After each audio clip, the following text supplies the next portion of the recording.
வணக்கம், welcome to Shanu சமையல். இந்த வீடியோவில் ரொம்பவே ஈஸியான ஒரு லஞ்ச் பாக்ஸ் ரெசிபி குடமிளகாய் சாதம் எப்படி பண்ணுறதுன்னு பார்க்க போகிறோம். இது வரைக்கும் நம்ம சேனலை சப்ஸ்கிரைப் பண்ணாதவங்க இப்போ சப்ஸ்கிரைப் பண்ணிவிட்டு பக்கத்தில் உள்ள பெல் பட்டனையும் கிளிக் பண்ணிக்கோங்க. ஒரு பேனை சூடு பண்ணி அதில் 1 டேபிள் ஸ்பூன் அளவுக்கு வறுத்து தோல் உரித்த வேர்க்கடலை சேர்த்துக்கலாம். அது கூட 1 டீஸ்பூன் அளவுக்கு கொத்தமல்லி விதை, 1 டீஸ்பூன் உளுந்தம்பருப்பு, 1 டீஸ்பூன் மிளகு, 2 கிராம்பு, ஒரு சின்ன துண்டு பட்டை, 2 காஞ்ச மிளகாய். இது எல்லாத்தையும் நல்லா ஒரு வாசனை வர வரைக்கும் கருகிராமல் வறுத்து எடுத்துக்கலாம். இது எல்லாமே நல்லா வறுபட்டுருச்சு. இப்போ ஸ்டவ் ஆஃப் பண்ணிவிட்டு இது நல்லா ஆறுனதுக்கு அப்புறமா நல்லா பவுடர் பண்ணி ரெடி பண்ணி வச்சுக்கலாம். அடுத்து ஒரு பேனை சூடு பண்ணி அதில் 1.5 டேபிள் ஸ்பூன் அளவுக்கு நெய் சேர்க்குறேன். நெய் ஒரு நல்ல டேஸ்ட் கொடுக்கும். நெய் வேண்டான்னு நினைக்கிறவங்க எண்ணெயிலையும் பண்ணலாம். நெய் சூடானதுக்கு அப்புறமா 1 டீஸ்பூன் கடுகு சேர்த்துக்கலாம். இது நல்லா பொரிஞ்சதுக்கப்புறம் 2 டேபிள் ஸ்பூன் அளவுக்கு வறுத்த வேர்க்கடலை தோல் உரிச்சிட்டு சேர்த்துருக்கேன்.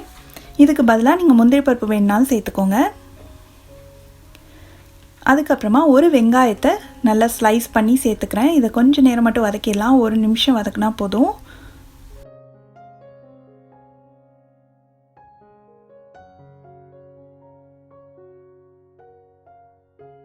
அதுக்கப்புறம் ஒரு பெரிய குடமிளகாயும் அதே மாதிரி கொஞ்சம் மெல்லிசான ஸ்லைஸாக வெட்டி சேர்த்துக்கிறேன். அப்புறம் இந்த சாதத்துக்கு தேவையான அளவு உப்பு, ஒரு 1/4 டீஸ்பூன் மஞ்சள் தூள் சேர்த்து நல்லா வதக்கிக்கணும். குடமிளகாய் ரொம்ப நேரம் வதக்கிடாதீங்க. ரொம்ப சாஃப்ட் ஆயிடுச்சுன்னா நல்லா இருக்காது. கொஞ்சம் க்ரன்ச்சியாக இருக்கும்போது தான் அதோட டேஸ்ட் ரொம்ப நல்லாயிருக்கும். அதனால் ஒரு மேக்ஸிமம் ஒரு 2 நிமிஷம் வதக்கினா போதும். குடமிளகாய் ஓரளவுக்கு குக் ஆயிடுச்சு. இப்போ நம்ம அரைச்சி வச்சுருக்கிற அந்த மசாலாவை, அந்த பொடியை இதில் சேர்த்துடணும். சேர்த்து நல்லா கலந்து விட்டுட்டு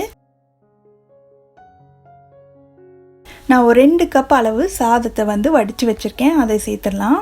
அரிசி நல்லா உதிரி உதிரியாக இருந்தால் தான் இந்த ரைஸ் ரொம்ப நல்லா வரும். அதனால் நீங்கள் சாதத்தை கரெக்டான பதத்துக்கு வடித்து எடுத்துக்கோங்க. இப்போ இது சேர்த்ததுக்கப்புறம் அந்த மசாலாவோட சாதம் நல்லா ஒன்றா கலக்கிற மாதிரி கலந்து விட்டுறணும்.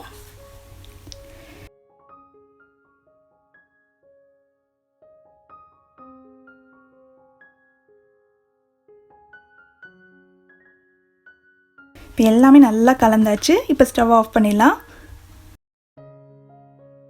அவ்வளோதான். ரொம்பவே ஈஸியான ரொம்ப சூப்பரான கேப்சிகம் ரைஸ் ரெடி ஆயிடுச்சு. நீங்கள் இதை லஞ்ச் பாக்ஸ் செஞ்சு கொடுத்து விடலாம். ரொம்ப நல்லாயிருக்கும். நீங்களும் இந்த ரெசிபியை கண்டிப்பாக வீட்டில் ட்ரை பண்ணி பார்த்துட்டு எப்படி வந்ததுன்ற கமெண்ட்ஸை மறக்காமல் ஷேர் பண்ணுங்கள். நன்றி.